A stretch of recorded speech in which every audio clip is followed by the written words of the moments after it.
PT Agincourt Resources atau AR, pengelola tambang emas Martabe, kembali menggelar operasi katarak gratis pada tahun ini. Kegiatan yang bertajuk Buka Mata Lihat Indahnya Dunia dibuka di Puskesmas Batang Toru Senin 29 September 2025. General Manager Operation Agincourt Resources Rahmat Lubis mengatakan, program operasi katarak gratis merupakan agenda tahunan perusahaan sejak 2011 sebagai bagian dari tanggung jawab sosial di bidang kesehatan. Hingga 2024, program ini telah memulihkan lebih dari 12.000 mata katarak dari sekitar 10.000 orang. Tahun ini perusahaan menargetkan 1.400 mata yang akan dioperasi. Operasi tidak hanya dilakukan di Batang Toru, tetapi juga di RSUD Sipirok, RSUD Pandan, RS Mata Siantar, hingga RS Mata Mencirim 77 Medan. Ia menjelaskan operasi melibatkan tim medis dari RS Mata Mencirim 77 dengan dukungan berbagai pihak, termasuk Pemda setempat, aparat TNI, dan Polri. Pihak PT AR berharap program ini tidak hanya memberi manfaat instan tetapi juga membantu masyarakat lebih produktif dan sejahtera. Selain operasi katarak, PT AR juga menjalankan program CSR lain seperti pendidikan, dukungan UMKM, pembangunan infrastruktur, bidang pertanian hingga layanan kesehatan terpadu termasuk penyediaan dokter spesialis di Puskesmas Batang Toru dan program dokter masuk desa. Sampai saat ini sudah lebih dari 12.000 mata yang sudah kita operasi. Dan dari tahun ke tahun kita ingin meningkatkan jumlah penerima manfaat. Tahun ini target kita adalah 1.400 mata yang akan kita operasi. Ada di berapa rumah sakit itu, Pak? Ada 5 rumah sakit yang akan terlibat, yaitu Rumah Sakit Bayangkara di Kecamatan Batang Toru, Rumah Sakit Umum Daerah di Sipirok, Rumah Sakit Umum Daerah di Pandan, Tapteng, kemudian Rumah Sakit Umum di Siantar, dan nanti kita akhiri di Rumah Sakit Mencirim 77 di Medan. 10 tahun? Iya. Itu mata sebelah mana, Bu? Sebelah kiri. Terus setelah selesai operasi ini gimana hasilnya? Ya, Tuhan jelas melihat. Harapan ke depan kepada PT AR yang dengan program operasi katarak tambah maju dan sukses. Dari Tapanuli Selatan, Sumatera Utara, Dedi Herianto, TV One mengabarkan.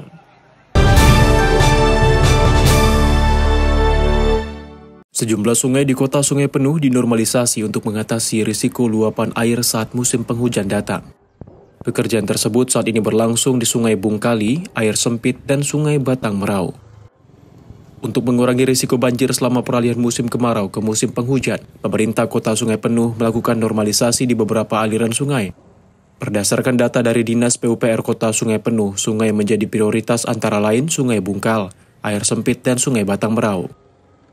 Untuk Sungai Batang Merau, normalisasi dilakukan berupa pelebaran aliran sungai hingga mencapai 9 meter pada beberapa titik yang sering meluap.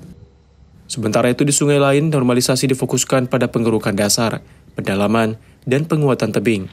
Langkah itu dilakukan untuk mengantisipasi naiknya volume air saat musim penghujan datang, yang tidak dapat ditampung oleh sungai sehingga air melimpah ke pemukiman warga.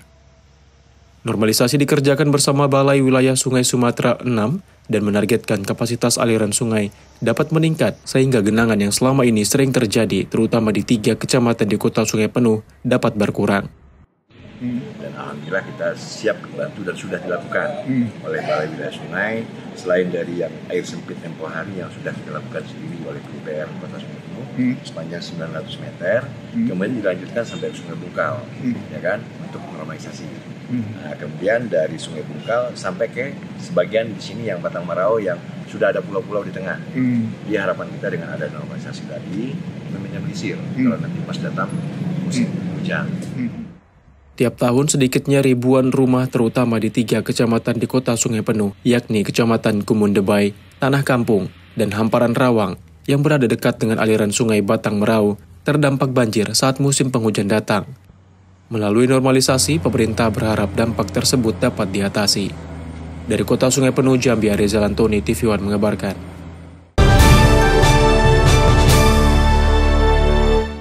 Pertunjukan budaya, kreasi hiou, manortor, serta mandihar, warnai pagelaran seni dan budaya, tumpuan Damanik Boru Panogolan, sekota Pematang Siantar dan Simalungun. Kegiatan yang digelar pada Sabtu 27 September 2025 di lokasi Monumen Raja Sang Nau Aluh, Damanik, Kecamatan Siantar Timur, Sumatera Utara ini dengan dihadiri ratusan marga Damanik Boru Panogolan, mulai dari anak-anak hingga dewasa. Acara yang mengusung tema melestarikan warisan merajut kebersamaan ini digelar sejak siang hari, dengan perlombaan mewarnai Monumen Raja Sang Nau Aluh dan fashion show yang menampilkan busana tradisional adat Simalungun dengan sentuhan modern. Usai prosesi pertandingan bagi anak-anak, Kegiatan kemudian dilanjutkan pada malam hari dengan puncak acara diisi dengan berbagai pertunjukan seni khas Simalungun.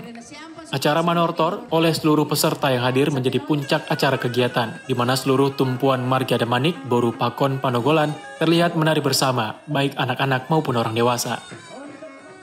Suasana terasa hikmat dan akrab, terutama ketika para Boru atau perempuan dan Panogolan atau keponakan dengan antusias Manortor mendatangi tondong atau paman mereka untuk meminta doa dan restu. Ketua Panitia kegiatan ini, Hotbinson Damanik, menyebutkan acara ini bertujuan untuk mempererat silaturahmi dan menyatukan hati serta pikiran untuk membesarkan tumpuan Damanik Boru Panogolan. Dengan acara ini menjadi momentum bagi Damanik Boru Panogolan untuk lebih solid.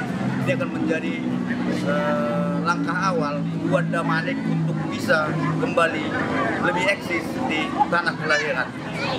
Sementara itu, Rado Damanik selaku panitia pelaksana Harungguan Bolon PDBP mengatakan pagelaran seni dan budaya Simalungun sebagai bentuk refleksi budaya dan sebagai bentuk pelestarian budaya sekaligus menyatukan tumpuan marga Damanik yang ada di wilayah Siantar Simalungun dan juga untuk menanamkan nilai-nilai budaya dimulai sejak usia dini.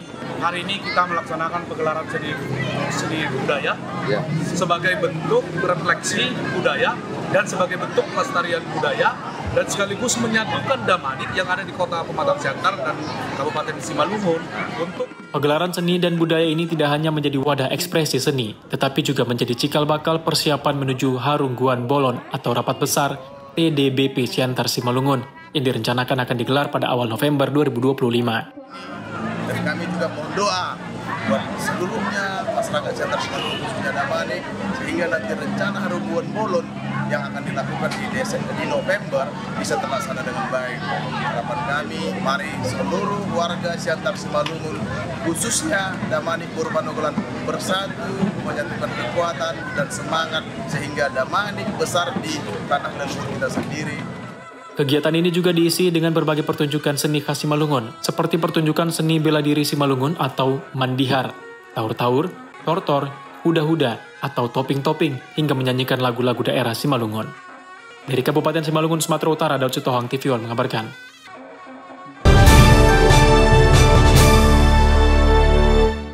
Sebanyak 3.026 orang target penerima makanan bergizi gratis MBG yang disalurkan oleh Satuan Pelayanan Pemenuhan Gizi Polres Nias.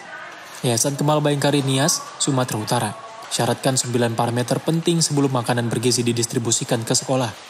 Maraknya insiden keracunan makanan bergizi di sejumlah dapur MBG di luar Nias, SPPG Kemal Bayangkari terapkan security food secara khusus di Satuan Pelayanan Pemenuhan Gizi Polres Nias.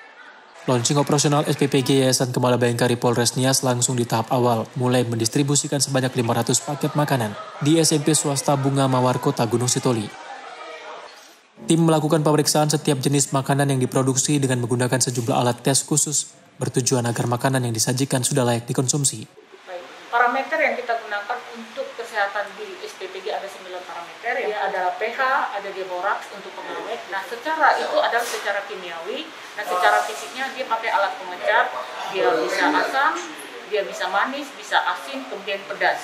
Nah, itu kalau untuk penyajiannya tidak usah digunakan. Mungkin yang digunakan kita ada namanya security food, jadi ada tim khusus yang kemudian melakukan tes terhadap semua bahan, kemudian termasuk tempatnya, ya, alat yang digunakan, semuanya melalui proses itu. Dan saya sendiri menyaksikan tadi diberikan pada adik kita ini, saya cek betul.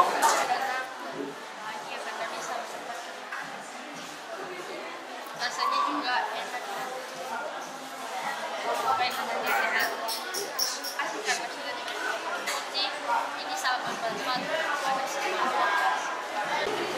Kapolres Nias bersama tim dalam grand opening operasional SPPG Kemal Bayangkari memastikan tidak adanya penyalahgunaan LPG 3 kg di dapur karena telah menyebabkan masalah kelangkaan LPG 3 kg selama ini di Pulau Nias. Dari Kota Gunung Sitoli ke Pulau Nias, Sumatera Utara, Oneman Halawa, TV One mengabarkan.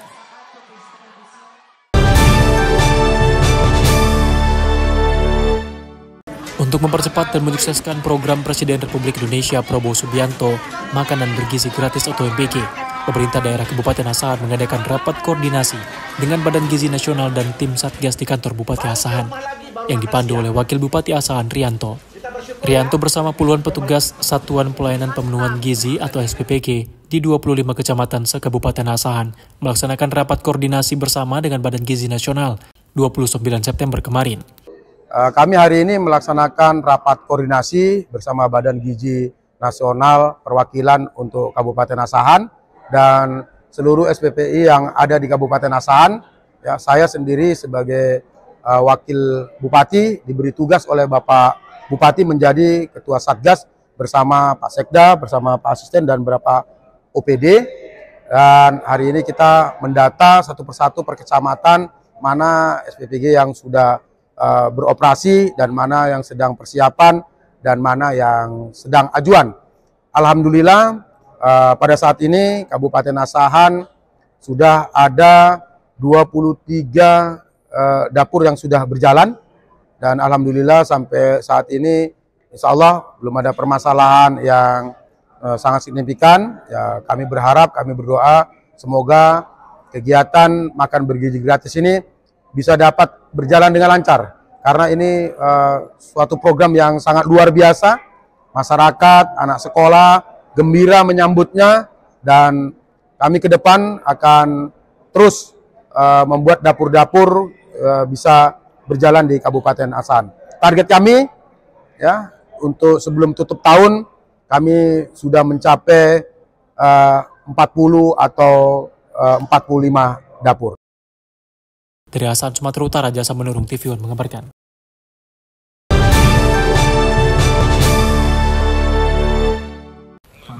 Sapi kurban Presiden berjenis limosin seberat 1 ton dipotong di Masjid Baitul Abidin Islamic Center, Kota Bumi, usai pelaksanaan sholat Idul Adha 1446 Hijriah, Jumat 6 Juni 2025. Secara simbolis, Bupati Lampung Utara bersama Wakil Bupati Romli dan Ketua DPRD M. Yusrizal menyerahkan sapi bantuan kemasyarakatan dari Presiden Prabowo Subianto ke panitia kurban untuk disembelih dan dagingnya dibagikan ke sekitar 600 warga sekitar. Sapi berusia 4 tahun itu dibeli dari Putu Wawan Saputra, seorang peternak sapi lokal di Desa Semuli Raya, Abung Semuli, dengan harga 100 juta rupiah. Sapi jenis limosin itu setahun sebelumnya sudah mendapatkan pengawasan dan perhatian khusus dari Darwis Setiabudi, Kabid Peternakan dan Kesehatan Lampung Utara, agar dapat menjadi sapi pilihan kurban Presiden. Secara simbolis, Bupati Lampung Utara bersama Wakil Bupati Romli dan Ketua DPR M. Yusrizal menyerahkan sapi bantuan kemasyarakatan dari Presiden Prabowo Subianto ke panitia kurban untuk disembelih dan dagingnya dibagikan ke sekitar 600 warga sekitar. Selain sapi kurban Presiden, pemerintah daerah Lampung Utara juga menyembelih beberapa sapi yang dibagikan ke pondok pesantren yang tersebar di kecamatan. Bupati Hamartoni Ahadis, Wakil Bupati Romli beserta keluarga, dan para Forkopimda, serta para kepala OPD melaksanakan sholat Idul Adha berjemaah bersama masyarakat di halaman Islamic Center Kota Bumi yang diimami Ustadz Khoirul Basar. Di sapi Presiden itu kita bagikan? Sapi itu ada 1 dengan bobot 1 ton 1 kilo. Untuk berapa orang itu nanti dibagikannya? Nah itu sudah disusun oleh panitia. Ada beberapa ratus, 600 penerima sapi kurban. Kalau Pemda sendiri berapa banyak kurban di tahun ini Pak Bupati? Pemda tadi kita kasih 1, ada yang untuk kecamatan, ada yang untuk pondok, ada yang untuk desa, tersebar lah. Kepresidenan mengutus dari dinas, terus dari dinas mengutus ke Mantri Dokter Hewan ngecek ke sini langsung. Setelah berbincang-bincang di ACC lah itu. Selama peninjauan berapa bulan, Pak? Kurang lebih 1,5 bulan lah. Cek sehatannya, fisiknya, terus kemarin dibawa sampelnya juga udah. Memaknai Idul Adha ini dengan semangat persatuan bersama-sama dan keikhlasan, mengabdikan diri untuk membangun Lampung Utara yang lebih baik. Dari Lampung Utara, Lampung, Pujiansyah TV One mengabarkan. Penantian ratusan calon jemaah haji asal Kabupaten Lampung Utara akhirnya tiba untuk menginjakan kaki dan beribadah di Tanah Suci Mekah dan Madinah untuk menjalankan ibadah haji. Bupati Lampung Utara Hamartoni Ahadis didampingi Wakil Bupati Romli melepas ratusan calon jemaah haji kloter pertama Lampung Utara pada Senin 5 Mei 2025 lalu. Untuk kelompok terbang pertama terdapat 387 calon jemaah haji dan 6 orang petugas pembimbing haji yang diberangkatkan. Sementara untuk kloter kedua ada 45 calon jemaah haji dan 2 orang petugas haji. Usai diberangkatkan dari Kabupaten Lampung Utara, para calon jemaah haji transit terlebih dahulu di Asrama Haji Raja Basa Bandar Lampung. Kemudian pada hari Selasa keesokan harinya, calon jemaah haji diterbangkan ke Jakarta untuk menuju Madinah. Para calon jemaah haji dari Kabupaten Lampung Utara mendapatkan subsidi sebesar Rp5.4.336 dengan rincian perorangan Rp3.753.252 dari Kabupaten Lampung Utara atau 75% dan Rp1.251.084 atau 25% subsidi dari pemerintah Provinsi Lampung. Ada 436 jemaah di Lampung Utara, 228 itu perempuan dan 208 adalah laki-laki. Insya Allah, walaupun sudah kita dua gelombang, keberangkatan ini akan selesai pada waktunya. Kita berdoa semua, baik pemerintah maupun masyarakat kita, kiranya jemaah di Lampung Utara dapat tiba dengan selamat dan sehat pulang begitu pula, mendapatkan haji dan hadiah mabrur. Berapa hari orang di sana, Pak? Kurang lebih 42 hari. Apakah mereka dalam keadaan sehat semua, Pak? Alhamdulillah semua keadaan sehat, fisik sehat, mental sehat. Oh ini jadi ongkos trans daerah itu masuk kewajiban bagi daerah-daerah yang jamaahnya akan berangkat pada setiap tahun pada musim haji. Jadi kurang lebih 3 jutaan setiap daerah memberikan insentif kepada pemerintah untuk ongkos transit jemaah haji. Jadi kalau nggak salah kurang lebih ada 78 tahun. Ya. Termuda? Termuda sudah di bawah 30 tahun, 23 tahun. Masih Pak Bupati. Menjadi yang muda. Pemerintah Pekon Jagaraga, Kecamatan Sukau, Kabupaten Lampung Barat, terus memaksimalkan pembangunan melalui pemanfaatan dana desa tahun 2025. Pada tahun ini pembangunan drainase kembali dilanjutkan dengan panjang 116 meter. Anwar, juru tulis Pekon Jagaraga, menyampaikan pembangunan ini merupakan lanjutan dari program sebelumnya yang sudah dimulai sejak tahun 2023 dengan panjang 284 meter. Hingga kini total drainase yang telah dibangun mencapai 400 meter dari target 500 meter.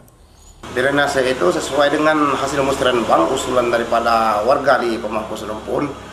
Dulu waktu sebelum kita bangun ya sering terjadi kalau curah hujan deras terjadi banjir ke pemukiman warga, ke kebun warga. Dengan dibangunnya drainase ini alhamdulillah sudah aman. Dan drainase itu kita bangun mulai dari tahun 2023, 2024, 2025. Targetnya sekitar 100, hampir 100 meter lagi target itu selesai itu pembangunan drainase itu. Kemungkinan di tahun depan ya, Pak? Kemungkinan itu kita bangun di tahun depan karena apabila kita dibangun tahun ini tidak mencukupi untuk pembangunan lainnya juga. Pemerintah Pekon menargetkan 100 meter sisanya akan diselesaikan pada tahun selanjutnya. Anwar menyebutkan pembangunan drainase ini sangat penting karena sebelumnya air kerap mengenang di musim penghujan dan berdampak pada 160 kepala keluarga yang tinggal di sekitar lokasi. Selain drainase, pemerintah Pekon juga membangun jalan rabat beton sepanjang 380 meter dengan lebar 2 meter di Pemangku 1 Muara Baru. Pembangunan jalan rabat beton di lingkungan pemukiman mendapat sambutan positif dari warga setempat. Jalan yang dibangun melalui dana desa ini merupakan jalan lingkar yang menghubungkan pemukiman warga menuju masjid dan sekolah. Sangat sekali, Pak. Masyarakat itu emang ini sudah diusulkan udah berapa tahun, baru alhamdulillah baru dibangun sekarang. Sebelumnya jalannya susah nggak Pak dilewati? Kayak mana jalannya? Susah Pak, ini contohnya seperti ini nung. Ini kalau hujan Pak becek sekali. Setelah dirabat udah enak ya Pak ya? Mau ya, kalau seperti ini Pak, mobil aja Pak sudah lewat semua, motor sudah semua, jalan kaki juga enak. Dari Lampung Barat, Lampung, Pujiansyah, Daniel Ngantung, TV One memberitakan. Pemerintah Kabupaten Lampung Utara merombak 17 pejabat pimpinan tinggi Pratama. Pengambilan sumpah jabatan ini dilakukan langsung oleh Bupati Lampung Utara. Sebanyak 17 orang pejabat pimpinan tinggi Pratama di pemerintah Kabupaten Lampung Utara dilantik Senin 4 Agustus 2025. Pelantikan dan pengambilan sumpah jabatan ini dilakukan langsung oleh Bupati Lampung Utara di Aula Siger Pemkab setempat. Sebelumnya para pejabat eselon 2 ini telah lebih dulu mengikuti seleksi terbuka yang digelar. Pelantikan ini sendiri telah sesuai dengan regulasi, mulai dari tahapan tim seleksi, kemudian asesor, konsultasi, serta izin dan rekomendasi untuk pelantikan oleh Kemendagri. Meski begitu, pemerintah Kabupaten Lampung Utara akan tetap melakukan evaluasi kinerja para pejabat ini selama 6 bulan ke depan. Berikut nama dan jabatan baru bagi 17 PPTP di lingkup Pemkab Lampung Utara. 1. Kadarsa Kadis BMSDA, Basirun Ali, Kasatpol PP, Henry, Kadis PP dan KB. Erwin Syaputra, Kadis BPBD, Sani Lumi, Kadis Perikanan, Mat Soleh, Asisten 1, Mas Pardan, Kadis Pemerintahan Desa, Mikael Saragi, Kadis Koperasi, Imam Hanafi, Kadis Sosial, Man Kodri, Staf Ahli, Dina Prawitarini, Asisten 3, Martahan Samosir, Kadis Pemuda dan Olahraga, Fadli Ahmad, Kadis Penanaman Modal dan Perizinan, Khairul Anwar, Pemadam Kebakaran, Tim Rosina, Kadis PPPA, Nozi Eviali, Staf Ahli, dan Muzairin Daud, Kadis Ketahanan Pangan. Alhamdulillah hari ini prosesi pelantikan para pejabat pertama dan sudah selesai. Dan kita mengharapkan mereka yang pejabat baru dapat menjalankan tugas hari ini besok dan seterusnya. Kemudian tempat baru mereka mendapat tantangan baru dengan seluruh tanggung jawab yang dilaksanakan. Tadi sudah sebutkan ada 17 termasuk Pak Rumi yang panjang melaksanakan evaluasi dan termasuk Pak Ganasa. Pesan kami positif dan mereka adalah memberikan kesempatan melaksanakan tugas-tugas tempat yang baru. Mereka adalah pegawai negeri yang harus kita bina karirnya untuk kepentingan amanah negara. Kami percaya mereka bisa melaksanakan. Bupati berharap kepada pejabat pimpinan eselon 2 yang telah dilantik dapat bekerja sesuai dengan semestinya dan melayani masyarakat dengan maksimal untuk Kabupaten Lampung Utara yang lebih maju. Dari Lampung Utara, Lampung, Pujian Sativion mengabarkan. Bupati Lampung Utara pimpin upacara peringatan Hari Olahraga Nasional atau HORNAS ke-42 di halaman parkir Stadion Sukung Kota Bumi Jumat 12 September 2025. Peringatan HORNAS tahun ini mengangkat tema Gerakan Memasyarakatkan Olahraga dan Mengolahragakan Masyarakat. Dalam sambutannya, Bupati menegaskan pentingnya olahraga sebagai sarana membangun kesehatan jasmani, mempererat persatuan, serta menumbuhkan sportivitas dan daya saing masyarakat. Melalui momentum HORNAS, Bupati mengajak masyarakat untuk menjadikan olahraga sebagai gaya hidup. Dengan tubuh yang sehat, masyarakat Lampung Utara akan lebih kuat, produktif, dan siap berkontribusi bagi pembangunan daerah. Usai upacara, kegiatan dilanjutkan dengan senam bersama yang diikuti Bupati, Wakil Bupati, jajaran Forkopimda Lampung Utara, para pejabat Pemkab, pelajar, dan komunitas olahraga, serta masyarakat umum. Selain itu, digelar pula atraksi dari sejumlah cabang olahraga yang menampilkan bakat, keterampilan, dan prestasi para atlet daerah. Sebagai bentuk apresiasi, pemerintah Lampung Utara juga memberikan reward kepada para atlet berprestasi yang telah mengharumkan nama daerah pada berbagai ajang olahraga di tingkat regional maupun nasional. Pemberian reward ini diharapkan dapat memotivasi para atlet untuk terus meningkatkan prestasi di masa mendatang. Hari HORNAS ini terkait olahraga di Lampung Utara, Pak Wapuk? Ya, hari ini hari olahraga nasional yang memang se-Indonesia setiap daerah melakukan itu. Tentu dengan hari olahraga nasional ini kita berharap dapat meningkatkan jiwa-jiwa olahraga kita agar anak-anak muda yang memang berkecimpung di bidang olahraga dapat mencetak atlet-atlet yang berprestasi sehingga dapat mengharumkan daerah Kabupaten Lampung Utara. Jadi kita lagi susun ya, memang dengan segala keterbatasan kita tidak bisa putus semangat. Dengan segala keterbatasan itu justru menjadi penguat kita untuk terus berlatih, terus berkembang sehingga kekurangan-kekurangan itu dapat ditutupi dengan semangat yang betul-betul menggelora di jiwa anak-anak muda di Lampung Utara. Dari Lampung Utara, Lampung, Pujian Sativion mengabarkan.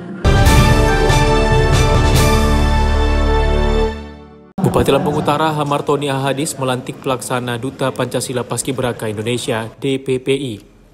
Tingkat Kabupaten Lampung Utara periode 2025-2029 yang diselenggarakan di Gedung Pusiban Agung Kota Bumi.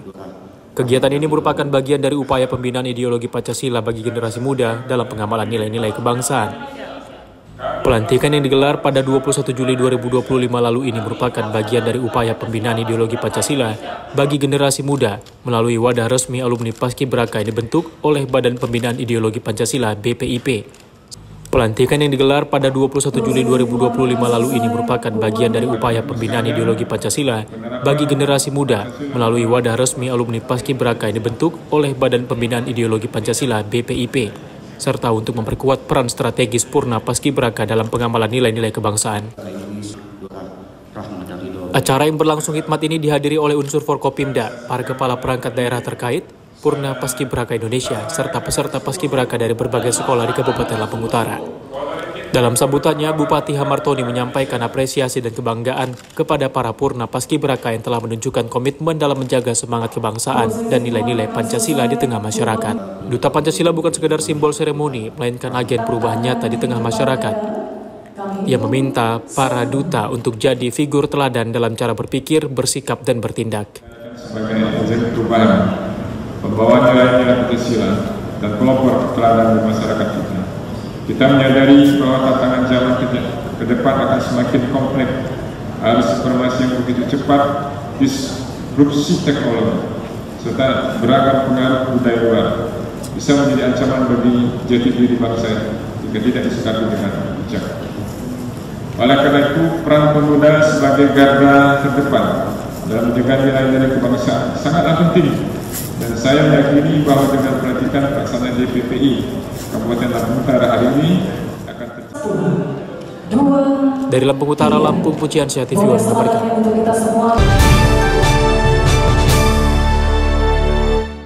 Sebanyak 23 CPNS Kabupaten Lampung Utara formasi tahun 2024 menerima surat keputusan pengangkatan. Mereka yang diterima diantaranya 13 tenaga kesehatan atau dokter, 9 tenaga teknis, serta 1 orang penyandang disabilitas. Uniknya, dari 23 orang tersebut terdapat beberapa anak pejabat dan mantan pejabat Pemkab Lampung Utara. Di antaranya anak Kepala Dinas Pendidikan, anak PLT Asisten 3, anak Kepala Dinas Kesehatan, serta anak mantan Asisten 2. Penyerahan SK dilakukan Bupati Hamartoni di ruang tapis kantor Sekretariat Pemkab Lampung Utara. Penerimaan 23 CPNS tersebut berdasarkan 27 formasi. Namun 4 formasi tidak terisi karena tidak ada yang mendaftar.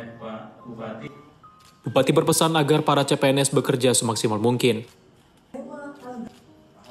Ia mengingatkan mereka untuk bekerja keras dan memberikan kontribusi positif bagi pembangunan daerah, khususnya di Kabupaten Lampung Utara. Ia juga mengingatkan mereka untuk taat pada aturan dan terus mengembangkan diri agar mampu menyesuaikan diri dengan perkembangan zaman. Yang diiringi dengan kode etik dan norma pegawai negeri. Sekalian baca, ya, pelajari, nggak tahu tanya sama sekitarnya, sama pimpinan setempat. Kalian harus tahu dan harus menguasai aturan-aturan yang mengikat kalian. Ini dilakukan oleh Kadin untuk disampaikan kepada masyarakat pada saat penerimaan pegawai negeri. Jadi nggak hanya sekedar memasang target harus yang dengan profesi itu, tapi kita berdasarkan kebutuhan. Kebutuhan tidak analisis berapa kebutuhan tenaga medis misalnya di OPD, berapa kebutuhan tenaga kesehatan di OPD dan sebagainya. Semua berdasarkan perhitungan. Dari Lampung Utara, Lampung, Pujiansyah TV One mengabarkan.